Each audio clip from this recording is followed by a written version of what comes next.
Throughout all of human history, we've looked to the birds in awe, but it wasn't until two bicycle mechanics in Ohio, Wilbur and Orville Wright, decided to apply these key ideas that they were able to finally take to the skies. The most important of which, as it's what got them started in the first place, is this.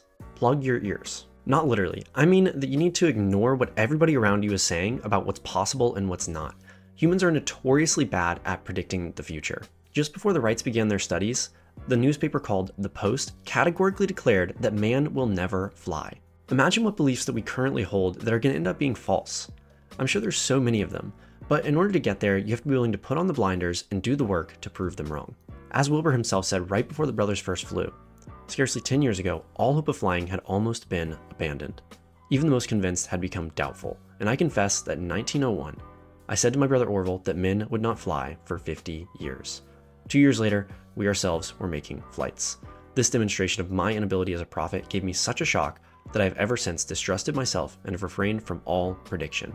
It's not just at the start though, you have to keep those blinders on the whole way through. The brothers knew that there was the inevitable prospect of being mocked as a crank, a crackpot, and in many cases with good reason, but they didn't let that discourage them. Not only was the task deemed impossible, they were some of the least likely people to solve the problem. They had no college education, no formal technical training, no experience working with anyone other than themselves, no friends in high places, no financial backers, no government subsidies, and little money of their own.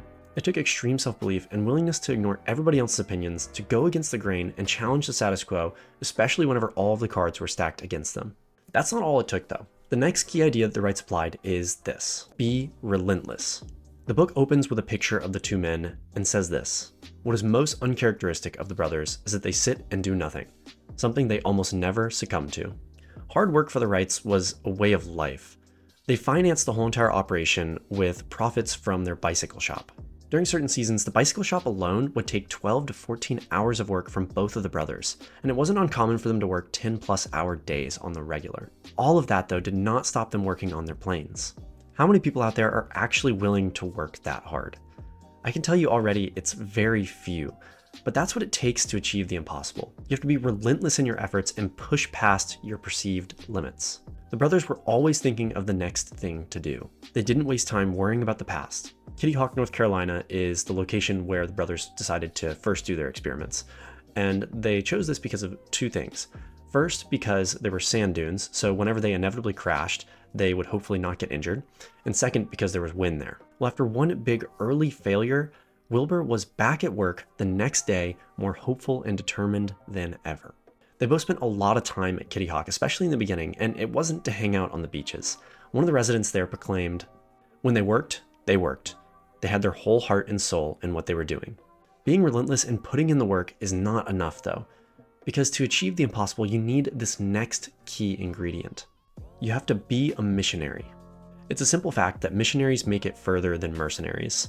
Those that are chasing the dollar are going to give up a lot sooner than those that have a deeper meaning and mission. The brothers had to go through all kinds of hardship in order to achieve their goal, and they probably would have given up if they were just doing it for the money. A lot of these hardships, especially in the beginning, occurred at Kitty Hawk.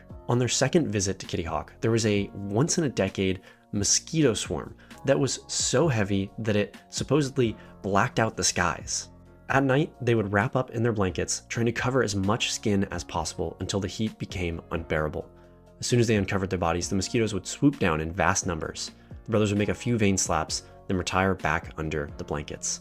Even despite this, as well as many other setbacks and hardships, they kept going, and it's because they had this missionary zeal. As author David McCullough said, they had made the conquest of the sky their existence. They needed this ambition and profound, almost religious faith in order to deliberately accept their exile to the country of the dunes. To achieve the impossible, being a missionary is not just an asset, it is a prerequisite. Just to drive the point home, Orville himself once said, if money had been his and Wilbur's main objective, they would have tried something in which the chances were brighter. These first three are super important, but they don't explain how the brothers got from point A to point B. And that's why you really need to know these next few, starting with learning from everything. Growing up, the Wrights' father had always encouraged intellectual curiosity. In fact, he kept a really large library at home that had books on basically every single topic. One of these conveniently being birds and flight. When the interest of flying initially took hold of Wilbur, he had already read all of these books, but he didn't stop there. He wrote to the Smithsonian and asked if they could send him more stuff to read. Now contrast that to today, where we have the internet. We are in such a huge advantage because we have all of the world's information literally at our fingertips. It's just up to us to actually use it. It wasn't just the books that the brothers learned from, though. They would also observe birds flying. Wilbur devoted hours to studying their movements in the wind, filling pages of his notebook. And then Orville went on to say, learning the secret of flight from a bird was a good deal like learning the secret of magic from a magician. It's not always the hardest work that leads to the most success. There were plenty of people out there at the time, whenever they were working on this, that believed in flight and were sitting inside, crunching the numbers, but what really needed to be done was just to observe what was plainly in front of them. Simple observation of what's clearly in front of them is part of what allowed the Wrights to achieve the impossible.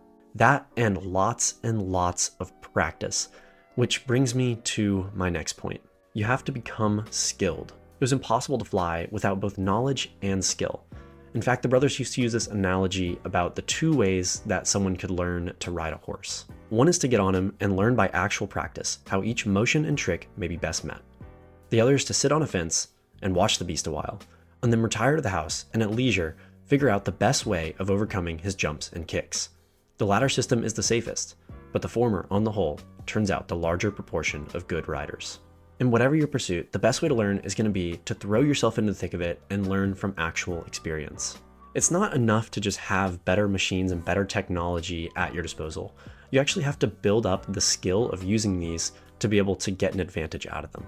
Just as Wilbur said with planes, the soaring problem is apparently not so much one of better wings as of better operators. No matter what it is you're trying to achieve, if you seek to learn more and become more skilled, you're that much more likely to achieve the impossible. As you go, it's important not to swallow the whole entire task whole, though. It's better to take it step by step.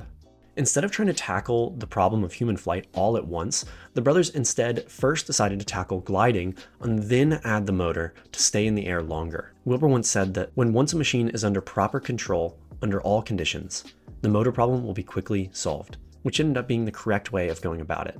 There were others at the time that were also trying to create flying machines, and they tried to do everything all at once, creating these super expensive machines that failed every single time. The Wrights first figured out the core issue of gliding, and then only then added the unwieldy variable that was the motor. The idea here is to take the project and break it into small chunks and attack them one at a time instead of doing everything all at once.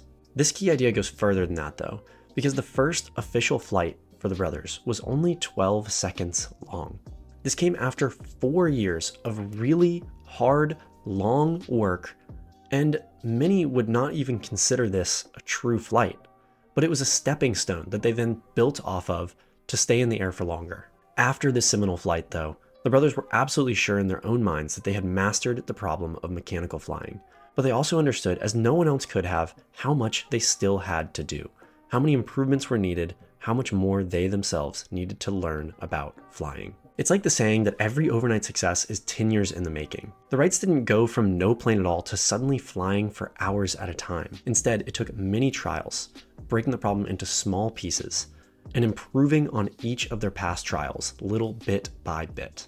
To even have a chance of making it to the end, though, you have to survive. Physically, yes, but also financially, which is why this next key idea is so important. You need to be frugal. At the same time the brothers were working on their plane, there was another really well-known guy also working on one. His last name was Langley, and there was one key difference between the Wright brothers and Langley. That is that Langley was really heavily financed by the government, while the Wrights were financing everything from their small bicycle shop. Even despite having all of that money, though, Langley still failed spectacularly. In fact, the book even says that the whole thing had been a colossal failure. More money does not always equal a greater chance of success. In fact, time and time through history, you'll see that it's those with the least that are able to accomplish the most. The reason that this is because necessity breeds ingenuity. When your back is up against the wall, you have no choice but to be creative, which is where I think the best ideas usually come from. It wasn't just with their planes that the brothers were frugal. After they had already created a successful plane and were taking it to the market, on the way to France, Wilbur was able to get a $250 cabin for only $100, and he was quite happy about that too. But the best part of that quote to me is he wasn't even paying that out of pocket. There was a company that was going to pay that for him, but he was still being frugal. And that's because how you do one thing is how you do everything. That's why you need to develop this trait throughout your whole entire life in order to achieve the impossible. Even after selling their planes for hundreds of thousands of dollars, the equivalent of millions of dollars today, Orville stated, he thought it fair to say he was well-to-do rather than wealthy, and loved to quote his father, "All the money anyone needs is just enough to prevent one from being a burden to others." Before you go, if you made it this long, you're obviously extremely dedicated and intelligent, so I want to give you access to all of my notes because there were so many more ideas in this book worth knowing that I could not get in this short video. Click the link down in the description to join my free newsletter, which will give you access to over 15 pages of pure wisdom from the Wright brothers that is sure to help you achieve the impossible. I'll see you next time.